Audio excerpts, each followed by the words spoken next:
Ji nursery class, I hope कि आपने 71 से 100 तक काउंटिंग जो है वो राइट कर ली होगी।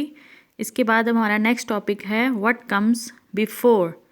मैथ्स में व्हाट कम्स बिफोर के इनसे पहले क्या आता है।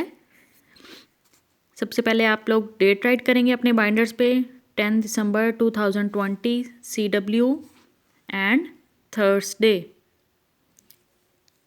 आज का जो हमारा टॉपिक है वो है what comes before.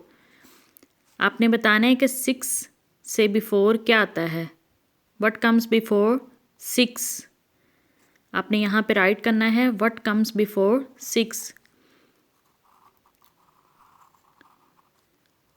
Before 6 comes 5। 6 से पहले क्या आता है 5। एक मैंने आपको राइट कर दिया है, बाकी आप खुद राइट करेंगे। What comes before 8। What comes before 13। 13 से पहले क्या आता है what comes before 17। What comes before 20। What comes before 23। What comes before 26। What comes before 29। What comes before 32।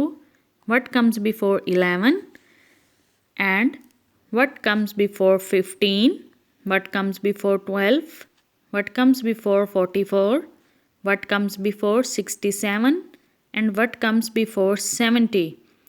Counting 100 तक काउंटिंग राइट करने के बाद आपको इतना तो आ ही गया होगा कि आप ये काउंटिंग, ये जो क्वेश्चन है what comes before easily solve कर सकते हैं। अब आप सब लोग ये वाला क्वेश्चन सॉल्व करें।